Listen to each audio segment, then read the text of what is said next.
Mahoka Koko no Retosei volume ke-20 chapter pertama. Australia, pangkalan militer Darwin, terletak di situs di mana hingga akhir Perang Dunia Ketiga adalah bandara internasional yang kemudian ditutup karena isolasi Australia yang hampir lengkap dari seluruh dunia. Kebijakan isolasi tidak berarti sepenuhnya menghentikan interaksi dengan negara lain, meskipun kontak diplomatik internasional di tingkat negara dihalangi. Tetapi komunikasi terbatas dengan negara lain dipertahankan dalam bentuk perdagangan swasta atau disamarkan sebagai interaksi antara warga sipil. Di pangkalan Angkatan Udara Darwin, sebuah pesawat hypersonic Inggris mendarat. Pesawat ini dapat terbang di lapangan atas stratosfer dan mencapai kecepatan yang melebihi kecepatan suara sebanyak 6 kali. Pria ini bukan perwira tinggi atau politisi berpengaruh, tetapi seorang sipil yang merupakan tokoh kunci dalam pasukan pertahanan Inggris, yang membuatnya menjadi orang yang paling penting. Tuan William McLeod, kami menantikan kedatangan Anda. Komandan Darwin secara pribadi bertemu dengan VIP Inggris. Itu adalah William McLeod, salah satu dari 13 Rasul atau penyihir kelas strategis. Mereka masih disebut 13 Rasul karena Aliansi Asia Besar tidak secara resmi mengakui kematian Liu Yongde. Oke, di sini Liu Yongde ini gue kasih sedikit bocoran sedikit ya. Liu Yongde ini adalah penyihir kelas strategis dari Aliansi Asia Besar. Nah, dia ini tewas saat invasi ke Jepang di Yokohama waktu itu, yang dikenal dengan Sorcerer Halloween. Dia mati karena sihir Tatsuya Material Bars. Oke, kita lanjut lagi. Terima kasih atas sambutanmu yang sopan. McLeod sekarang berusia 60 tahun. Dia adalah pria tinggi, kurus, tua dengan rambut abu-abu ramping. Melihatnya sulit membayangkan bahwa orang ini setara dengan Perdana Menteri Inggris atau bahkan mungkin lebih tinggi darinya. Tuan William, tolong ikuti saya. Asisten komandan pangkalan membuka pintu mobil yang menunggu, tetapi tidak memberi hormat, tetapi membungkuk dengan sopan. Limusin sedang menuju bunker yang terletak jauh di bawah pangkalan, di mana ada laboratorium penelitian. Sudah lama saya tidak melihat Anda, Tuan. Tuan, suatu kehormatan bertemu denganmu lagi di kamar mewah di mana kamu tidak bisa mengatakan bahwa itu di bawah tanah. McLeod disambut oleh dua orang, seorang gadis yang tampak seperti orang Eropa, umurnya sekitar 12-13 tahun, dan seorang pria yang tampak seperti Eropa juga berusia lebih dari 30 tahun. Jas, aku senang melihatmu lagi. Kapten Johnson juga tidak berubah sama sekali. Aku juga, Tuan. Terima kasih, Pak. Kalian berdua buat dirimu nyaman. Duduk. McLeod memerintahkan dua orang, baik gadis maupun kapten, tidak bergerak dan berdiri dengan tenang dan merata dengan pasukan tentara. Jadi kamu sudah tahu tugasnya. Gadis itu dan kaptennya menjawab dengan suara serentak. Iya, Tuan. Aku percaya bahwa bagi kalian ini adalah misi yang buruk, tetapi Jepang telah sangat mengguncang keseimbangan kekuatan dunia. Jadi kita tidak punya pilihan. Misi ini penting tidak hanya untuk negara kamu, tetapi juga untuk Inggris. Dengan reorganisasi tatanan dunia setelah Perang Dunia Ketiga, persemakmuran bangsa-bangsa Inggris hampir tidak ada lagi. Tetapi terlepas dari hilangnya organisasi, komunikasi tetap ada. Namun, persemakmuran Inggris baru bukan satu-satunya pilihan bagi Inggris dan Australia. Kedua negara pasti menyadari hal ini dan juga tahu bahwa mereka berpikiran yang sama. Tidak, kami tidak keberatan dengan perintah itu.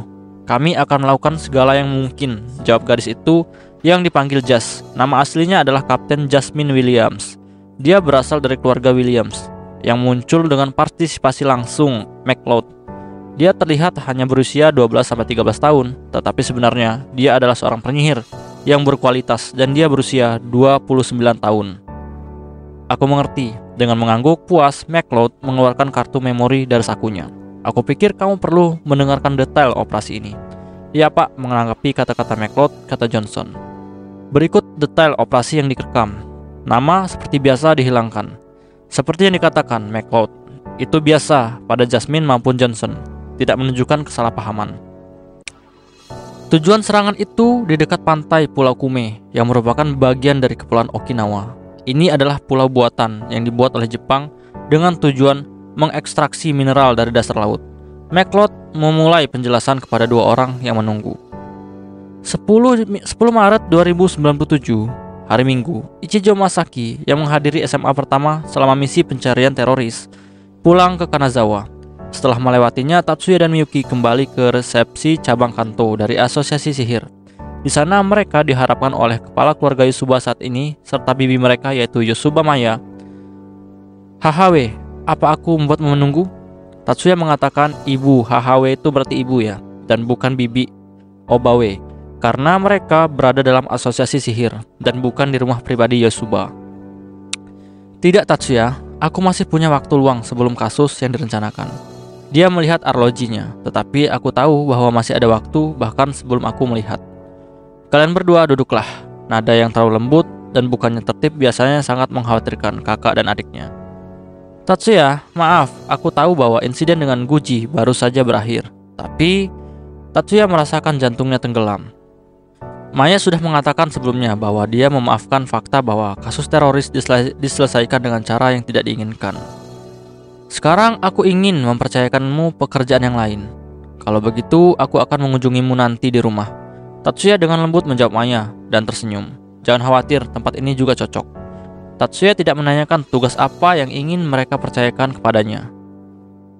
Aku ingin kamu pergi ke Okinawa bersama Miyuki. Dengan Miyuki, secara resmi kamu akan pergi ke pertemuan untuk membahas peringatan ulang tahun kelima insiden itu. Tapi kalian berdua, kami sebenarnya tidak memperdulikan keluarga yang hilang di sana. Di sini bahasanya tidak memperdulikan itu maksudnya udah melupakan gitu loh insiden yang kejam itu. Miyuki mengatakan ini karena dia tidak ingin Tatsuya kembali ke kenangan yang menyakitkan dan benar-benar lupa bahwa dia juga dapat mengingat hal-hal yang buruk. Tatsuya belum pulih dari emosi yang sebenarnya. Mungkin dia tidak akan kembali sampai kematiannya. Tetapi bahkan jika tidak ada pikiran buruk, sedikit kesedihan tetap ada di kedalaman kesadarannya. Peristiwa kelam yang dibicarakan itu adalah peristiwa di mana invasi aliansi Asia Besar di Okinawa pada Agustus 2092. Dalam pertempuran itu, mereka kehilangan Sakurai Honami, penjaga ibu mereka yaitu Mia. Mereka menganggapnya sebagai bagian dari keluarga.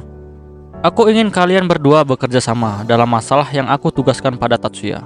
Namun kegagalan kali ini tidak akan bisa dimaafkan. Maya tidak mengatakannya dengan lantang, tetapi Tatsuya mengerti bahwa penyelesaian kasus ini yang berhasil tersirat tanpa kata-kata. Baiklah, saya mengerti. Mengangguk menanggapi busur Tatsuya, Maya berdiri. Maaf, mereka tidak menyajikan teh. Aku memiliki jadwal sibuk hari ini. Tidak semuanya baik-baik saja. Tatsuya dan Miyuki juga bangun, mengatakan aku pergi. Kedua orang tersebut kaku dalam haluan. Maya meninggalkan ruangan. Senin tiba setelah akhir pekan. Miyuki dan Shizuku berbicara dalam perjalanan ke ruang latihan. Miyuki, kamu mau ke Okinawa? Mendengar tentang perjalanan ke Okinawa, Miyuki menjadi sedikit gelisah. Ke Okinawa? Iya. Apakah kamu tahu bahwa sebuah pulau buatan sedang dibangun di Okinawa di sebelah Pulau Kume? Alih-alih Shizuku singkat, percakapan itu didukung oleh Honoka. Ya, aku tahu, Miyuki mengangguk. Seperti yang diharapkan dari Miyuki. Tiba-tiba Honoka mulai mengagumi, karena dia tidak tahu tentang pulau buatan sampai dia mendengar tentang dia dari Shizuku. Jadi begitu, sepertinya perusahaan yang diinvestasikan ayah Shizuku dalam pembangunan pulau ini. Miyuki pikir itu tidak mengejutkan. Pulau buatan ini selesai bulan lalu. Jadi Honoka menatap Shizuku. Dia pikir dia harus melanjutkan kata-katanya. Akan ada pesta perayaan akhir konstruksi. Miyuki, apakah kamu tidak ingin datang? Mengambil tongkat dari Honoka, Shizuku mengundang Miyuki. Kapan? 28 Maret. Kami pergi pada tanggal 25 dan kami berencana untuk kembali pada tanggal 31. Aku minta maaf, saat ini aku sudah merencanakan bisnis keluarga. Urusan keluarga, urusannya Subah. Setelah mengatakan ini, Honoka tiba-tiba menutup mulutnya dengan tangan ketakutan. Bukan bisnis biasa. Senyum pahit di wajah Miyuki muncul untuk pertama kalinya sejak dia tidak sadar. Rasa takut pada Yusuba jelas, tetapi tampaknya reaksi sebelum itu terlalu berlebihan. Tahun ini adalah ulang tahun kelima dari insiden Okinawa.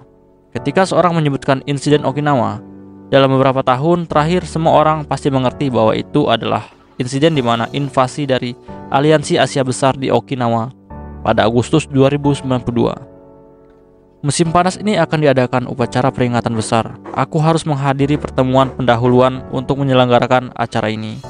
Aku juga harus berpartisipasi dalam upacara selama masa Higan yang akan digelar bersamaan. Karena itu Onisama dan aku akan pergi ke Okinawa setelah upacara penutupan pada tanggal 23. Itu sebabnya kami tidak akan dapat menemani Anda dalam perjalanan. Tetapi kami juga pergi ke Okinawa, sehingga kami dapat bertemu secara kebetulan. Mata Honoka berkilau ketika dia mendengar bahwa Tatsuya akan pergi ke Okinawa. Pekerjaan Yosuba di Ten Master Clan berarti penolakan untuk berpergian, tetapi mendengar bahwa tujuannya sama, Honoka menantikannya. Jadi kamu punya waktu luang, bisakah kita bertemu? Ketika suasana ketegangan bertambah, Honoka tidak harus menunggu jawaban untuk waktu yang lama. Tepat karena tidak ada banyak pekerjaan untukku di sana, aku akan menghubungi kamu ketika aku bebas. Iya, Shizuku sebelum mendengar Miyuki dan Honoka adalah seperti biasa, singkat tetapi tampak juga dengan penuh semangat menunggu kejadian yang sedang dibahas. 15 Maret, hari upacara kelulusan di sekolah sihir tidak hanya di SMA pertama, tetapi di 9 sekolah secara bersamaan. Di SMA pertama, pesta perpisahan para lulusan baru sejak berakhir, dan sekolah itu diselimuti suasana kebahagiaan dan kesedihan serentak. Shibakun terima kasih untuk pekerjaan yang dilakukan. Isori berterima kasih pada Tatsuya yang duduk di meja. Tatsuya juga duduk mengangguk sebagai balasan. Jadi semua orang setuju dengan jadwal yang sudah disiapkan. Ringkasan Azusa tidak ada yang keberatan. Ketika aku masih mahasiswa baru, aku bahkan tidak bisa membayangkan bahwa kita akan memiliki perjalanan kelulusan dalam komposisi seperti itu. Mibu, sekarang kamu tidak perlu khawatir lagi. Hattori, benar Mibu. Tempat bagaimanapun Mibu-san bukan dari perusahaan kami, dan menurut saya akan sangat bagus jika hanya Kei dan aku pergi bersama.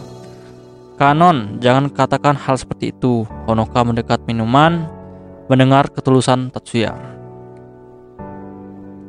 Mereka mengatakan bahwa perusahaan Nakajo Senpai akan memiliki perjalanan keluar ke Okinawa. Senpai juga pergi ke Okinawa. Tatsuya sudah mendengar dari Miyuki tentang perjalanan Honoka dan Shizuku ke Okinawa. Iya, tampaknya keluarga Isori Senpai membantu secara teknis dalam pembangunan pulau buatan yang dibiayai oleh keluarga Shizuku. Benar, keluarga Isori layak mendapatkan reputasi mereka berkat ukiran sihir mereka. Sebenarnya kebetulan pada waktu dengan pekerjaan Tatsuya bukanlah kebetulan. Pekerjaan yang dipercayakan kepada Maya dihubungkan dengan sebuah pesta untuk menyelesaikan pembangunan pulau buatan Saikasin yang dibicarakan Honoka. Memang benar bahwa Tatsuya memperingatkan setidaknya Honoka dan Shizuku, tetapi dia menempatkan kerahasiaan misi ke tingkat yang lebih tinggi. Upacara kelulusan telah berakhir, tetapi semester ketiga masih berlangsung terlepas dari kenyataan bahwa upacara penutupan tahun ini akan 2 hari lebih awal dari biasanya. Karena kalender, musuh akan menyerang terlepas dari keadaannya. Misi dari Maya yang dipercayakan kepada Tatsuya adalah untuk mencegah pengalihan selama perayaan penyelesaian pulau buatan yang akan diadakan pada tanggal 28. Karena itu, untuk hanya melakukan tugas ini, kami tidak perlu terburu-buru atau kamu bisa menunggu sampai liburan musim semi dimulai. Namun semakin banyak waktu musuh, semakin besar kompleksitas tugas akan menjadi. Selain itu, tujuan musuh tidak terbatas pada upacara hikmat. Jika penyihir Yosuba hadir di tempat itu, akan memungkinkan pasukan musuh asing melakukan sabotase. Ini berarti kegagalan tugas yang akan menjadi masalah besar. Dan ini sudah akan menjadi masalah tidak hanya untuk keluarga Yosuba, tapi reputasi Ten Master Clan akan hancur. Dan tentara Jepang, pasukan bela diri dipermalukan. Menurut informasi tentang tujuan serangan agen asing, dalam kepentingan Yosuba dan tentara bertepatan. 17 Maret, hari Minggu, Tatsuya penyihir Yosuba bersama dengan seorang perwira khusus pasukan pertahanan mengunjungi markas besar dari Batalion Independen Sihir. Yang cukup alami dalam misi ini perlu untuk bertindak bukan atas nama tentara, tetapi untuk menunjukkan kerjasama Yosuba dengan tentara. Tatsuya datang ke pertemuan datasemen Kazama tepat saat mereka memecahkan masalah ini. Sebelum Tatsuya dapat berbicara, Kazama memberitahunya, kami akan maju ke Okinawa langsung di depan kamu bersatu selama upacara Higan pada tanggal 24. Kazama yang sekarang mengerti ini dengan baik. Aku sangat berharap begitu. Tatsuya mengucapkan terima kasih. Tetapi pada saat yang sama dia menanyakan pertanyaan yang menyiksanya. Letnan Kolonel, akankah kamu secara langsung mengarahkan operasi tepat di tempat? Kazama menggelengkan kepalanya sambil tersenyum pada pertanyaan Tatsuya. Tidak hanya memimpin, kali ini aku juga akan bertarung. Mungkin musuh tidak akan terbatas pada satu detasemen kecil. Kazama memiliki pendapat yang sama, tetapi saat bertugas dia tidak bisa melepaskan pikiran seperti itu, yang sekarang ada di kepala Tatsuya. Jika musuh melibatkan pasukan besar, kita akan menerima dukungan dari pasukan kita yang ditempatkan di sana. Tatsuya segera menyadari bahwa dia ingin memberitahu Kazama tujuan taktis musuh yang akan memimpin sabotase adalah penghancuran pula buatan atau pembunuhan salah satu orang penting yang akan menghadiri pesta. Tapi situasi seperti itu mungkin akan membawa masalah tidak hanya ke Jepang, tetapi juga ke aliansi Asia Besar. Oke guys, untuk chapter pertama itu udah selesai. Nah, kita bakal langsung lanjutin lagi ya ke chapter kedua. Karena chapter pertama ini termasuk pendek guys, jadi kita langsung lanjut aja. Chapter kedua, Mahoka Koko no Retosei, volume ke-20. Perjanjian damai antara Jepang dan aliansi ASEAN Besar disimpulkan pada Desember 2095 dalam Sorset Halloween yang menghancurkan ujung selatan semenanjung Korea pada akhir Oktober. Aliansi Asia Besar kehilangan pangkalan angkatan lautnya dan banyak kapal. Selain itu, untuk mencapai kemenangan akhir, pada pertengahan November sebuah armada dikirim dari Sasebo. Itu adalah armada yang tidak lengkap karena dikumpulkan dari sisa-sisa, karena semua kekuatan utama dikerahkan untuk mempersiapkan perang dengan Uni Soviet baru. Dibentuk di Sasebo, armada tersebut didampingi oleh satu-satunya penyihir kelas strategis yang diungkap secara terbuka oleh pemerintah Jepang, salah satu dari apostel atau 13 rasul, yaitu Itsuwa Mio. Bahkan Jepang menyatakan kesiapannya untuk perang total. Oke, di sini gua jelasin sedikit. Itsuwa Mio itu adalah penyihir kelas strategisnya Jepang sebelum Tatsuya ya. Nah, dia itu salah satu dari Ten Master Clan guys, anak dari Ten Master Clan ya, dari keluarga Itsuwa. Nah, kayak gitu guys. Oke, kita lanjut lagi. Untungnya bentrokan dengan armada aliansi Asia Besar tidak terjadi. Sihir kelas strategis Abyss tidak digunakan dan penyihir berharga dari kelas strategis tidak hilang oleh Jepang. Karena begitu, armada mencapai laut terbuka. Aliansi Asia Besar mengirim proposal untuk gencatan senjata menggunakan Uni Asia Tenggara sebagai perantara. Oke, di sini gue kasih tahu lagi ya. Sihir kelas strategisnya Itsuwa Mio itu adalah Abyss, namanya Abyss ya. Oke, kita lanjut lagi guys. Akibatnya bentuk akhir dari perjanjian itu di mana aliansi Asia Besar menerima hampir semua persyaratan Jepang disimpulkan pada bulan Maret 2096. Pembentukan perdamaian segera yang diminta oleh pihak Jepang mempengaruhi kesederhanaan dari tuntutan yang diajukan. Tapi alasan utama adalah kerusakan besar yang diterima oleh aliansi Asia Besar. Tetapi ini tidak berarti bahwa semua orang setuju dengan rekonsiliasi ini. 23 Maret, hari Sabtu, segera setelah upacara penutupan, Tatsuya, Miyuki, dan Minami terbang ke Okinawa. Sebenarnya mereka ingin bolos sekolah hari ini, tetapi Miyuki adalah ketua dewan sekolah. Dia seharusnya tidak melewatkan upacara penutupan. Honoka dan Shizuku akan tiba di Okinawa pada tanggal 25. Ayah Shizuku, Kitayama Ushio, harus terbang di pesawat pada hari pesta, dan adik laki-lakinya serta ibunya Benio harus hadir di kapal yang sama dengannya. Juga kemarin, mungkin alumni perusahaan Azusa sudah tiba di Okinawa di pesawat terbang 5 tahun lalu. Tatsuya memiliki kursi ketat yang biasa, tapi kali ini dia berada di kursi yang sama seperti Miyuki dan Minami. Setelah tiba, ketiganya ditampung di sebuah hotel mewah di dekat bandara. Pada hari check-in, tidak ada yang luar biasa terjadi. Hari berikutnya, 24 Maret, adalah upacara Higan. Karena Hayama mengambil semua persiapan, hanya Tatsuya dan Miyuki yang perlu hadir, seperti dari perwakilan keluarga Isuba. Miyuki mengenakan gaun malam yang benar-benar hitam, dan rambutnya bukan ornamen yang biasa, dan mereka dikumpulkan menjadi sanggul.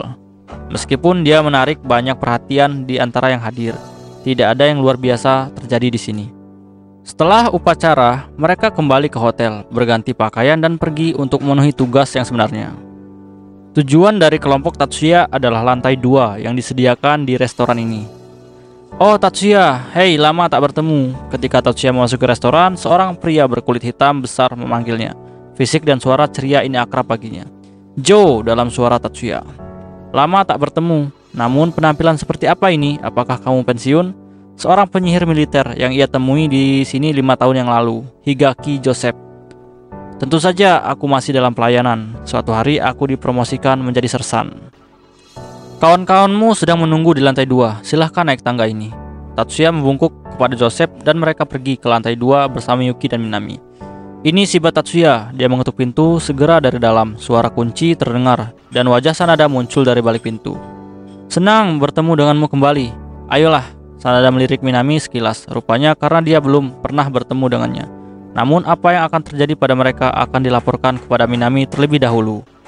Giliran Tatsuya yang terkejut. Di kamar itu Kazama, Sanada, dan orang yang tidak terduga. Tatsuya memegangi wajahnya, wajah poker, dan Miyuki hampir berteriak kaget, menutup mulutnya dengan tangannya. Letnan Kolonel Kazama, Mayor Sanada, senang bertemu denganmu. Aku juga senang, aku mengandalkanmu. Berdiri dan setelah menjawab Tatsuya, Kazama menarik perhatian pada Chen Xiangsan yang duduk di sebelahnya. Dalam operasi ini kita berada dalam hubungan yang kooperatif. Kazama memutuskan untuk mengklarifikasi situasi sebelum menawarkan untuk duduk. Karena dia mengerti bahwa kehadiran orang ini tidak dapat dijelaskan. Lagi pula, Chen Xiangsan ada di sini karena sebuah misi yang tidak bisa kamu tebak begitu saja.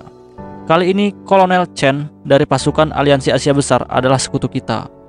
Perhatikan ini dan duduk. Baiklah, aku mengerti. Kalau begitu, aku akan langsung ke penjelasan tentang situasi saat ini. Sama-sama, Tatsuya membalas percakapan yang telah dimulai. Tidak ada gerakan besar di antara agen musuh yang menembus Okinawa. Dengan bantuan Kolonel Chen, kami mencoba memprovokasi mereka. Tetapi saat ini kami bertindak hati-hati. Tatsuya mengarahkan pandangannya ke Chen Xiangsan. Dari situ tidak ada reaksi. Tatsuya kembali menatap Kazama. Apa kekuatan musuh yang tidak dikenal saat ini? 6 orang di pulau utama Okinawa ini diantaranya 2 Jepang dan 1 Australia. Orang Australia, menurut paspornya, tempat mereka terbang sebelumnya adalah Bandara Sydney. Apa yang diketahui tentang orang Australia ini? Namanya adalah James Jackson, usia 40 tahun, profesi adalah seorang jurnalis. Mendengar kata jurnalis, Tatsuya membuat wajah yang penuh pengertian. Tujuan dari kunjungan ini adalah pariwisata. Bersamanya adalah seorang putri berusia 12 tahun. Apakah dia benar-benar putrinya? Ini gambarnya. Kazama menyerahkan Tatsuya terminal tablet. Ini tidak terlihat seperti orang tua dan anak. Misalnya mereka benar-benar orang tua dan anak. Jika ini adalah penyamaran, maka aku tidak mengerti niat untuk membawa gadis seperti itu. Jika itu benar-benar perempuan, maksudmu jika dia tidak tampak seusianya, sulit dikatakan hanya sebuah foto. Kamu tidak bisa menyangkal kemungkinan itu. Namun informasi dari Australia sangat sulit diperoleh. Masih belum ada aktivitas di Pulau Kuma. Namun tidak ada keraguan bahwa tujuan pengalihan agen adalah pulau buatan di lepas pantai barat Kuma. Pekerjaan yang dipercayakan kepada Tatsuya oleh Maya adalah untuk mencegah serangan teroris selama perayaan selesainya pembangunan pulau buatan. Kali ini pekerjaan itu tidak termasuk pencarian penyabotase. Itu adalah tugas Brigade 101. Dan pada pertemuan itu, Kazama mengatakan bahwa dia akan menghubungi ketika penyabotase ditemukan. Kazama tidak ingin penyihir kelas strategis Tatsuya yang dilepas untuk berinteraksi langsung dengan pasukan Aliansi Asia Besar. Dan mungkin ini adalah keputusan Letnan Jenderal Saiki. Dia tidak bisa bertindak sebagai pejuang dari batalion independen yang dilengkapi sihir, petugas khusus Oguro Ryuya. Jadi dia tidak bisa menggunakan peralatan khusus seperti mobile suit. Beruntung bagi Tatsuya, ini berarti bahwa tidak perlu bertindak secara terpisah dari Miyuki. Bisakah kita kembali ke hotel sebentar? Sedikit jauh dari rumah Stick di mana mereka berbicara dengan Kazama, Tatsuya menoleh ke Miyuki. Mereka tidak berbohong kepada Kazama ketika mereka mengatakan ingin kembali ke hotel. Dan kebenarannya adalah aku agak lelah. Panggil taksi. Berjalan di sebelahnya, Minami mendengar niat Miyuki. Minami langsung bereaksi dan bertanya apakah akan memanggil taksi. Meskipun jaraknya dekat dengan hotel, berjarak sekitar 90 menit jika berjalan kaki. Minami, panggil taksi. Kita pergi ke hotel. Sesuai keinginanmu, Tatsuya-sama. Bahkan dengan elemental sight, Tatsuya tidak dapat melacak penjahat karena sebagai informasi awal hanya asumsi bahwa orang yang melakukannya penghasut pengalihan. Pada tahap ini dia tidak bisa melakukan apa-apa. Merenungkan fakta bahwa semuanya memiliki waktu, Tatsuya, Miyuki, dan Minami duduk di taksi tak berawak yang mendekat.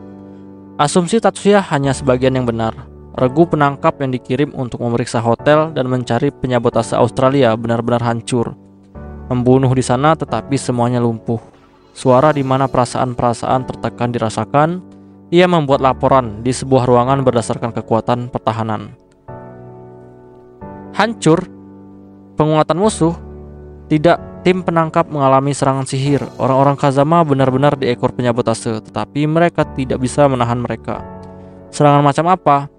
Mereka memiliki kekuatan akut dengan gas ozon yang sangat pekat. Ozone Circle. Melihat terminalnya, Sanada menambahkan suara bijaksana ke laporan Fujibayashi. Sanada, ya aku minta maaf setelah mendengar namanya diucapkan oleh Kazama. Sanada menyadari perilaku tidak pantasnya di hadapan perwira tinggi, karena itu buru-buru minta maaf. Semuanya baik-baik saja, namun Ozone Circle, ya meskipun ada sihir lain yang dapat menciptakan ozon, tetapi jika seluruh pasukan pejuang kontra terorisme terlatih dikalahkan di luar ruangan dan bukan di dalam ruangan, maka menurut pendapatku ada kemungkinan besar bahwa ini adalah Ozone Circle. Betulkah? Data semen yang dikirim untuk menangkap melewati banyak persiapan kontra terorisme yang mencakup metode penanggulangan tidak hanya bahan peledak dan senjata api, tetapi juga senjata kimia. Jika kamu mencari sihir yang dapat menghasilkan sejumlah besar ozon dalam waktu singkat, maka seperti kata Sanada, kandidat pertama adalah sihir Ozone Circle. Penyihir Australia menggunakan Ozone Circle. Tidak ada yang aneh dengan itu. Sanada keberatan dengan keraguan Fujibayashi. Ozone Circle adalah sihir kelas strategis yang penggunaannya terkenal adalah William McLeod dari Inggris dan Carl Smith dari Jerman. Awalnya ini dikembangkan di Uni Eropa sebelum divisi dan dimaksud untuk memerangi lubang ozon. Informasi tentang urutan sihir Ozone Circle diberikan kepada semua negara Uni Eropa sebelum pembagian. Tentara Australia dapat memperoleh akses ke sana. Sebagai mantan anggota Persemakmuran bangsa Inggris, dengan kata lain, ini berarti bahwa seorang yang menyebut dirinya James Jackson dan seorang gadis yang menyebut dirinya putrinya atau mereka berdua adalah penyihir tentara dari Australia. Fujibayashi, apakah kamu mengetahui kepribadian sebenarnya dari keduanya? Tidak, belum. Namun menurut kesaksian sensor psion, pengguna sihir yang memotong kelompok kontra terorisme mungkin adalah Jasmine Jackson. Gadis atau seorang penyihir dengan penampilan seorang gadis. Setelah kata-kata Fujibayashi, wajah ragu Kazama menjadi cerah. Tidak tampak seperti usianya. Tatsuya mengatakan sesuatu yang serupa. Dari penyebutan nama Tatsuya, Fujibayashi sedikit bergedik. Tapi Kazama tidak tahu perasaan apa yang dicerminkannya. Oke guys, untuk pembahasan di chapter 1 dan 2 ini selesai sampai di sini dan kita bakal lanjut lagi di chapter selanjutnya, yaitu chapter 3 ya guys ya. Oke, see you next time di chapter selanjutnya. Bye bye.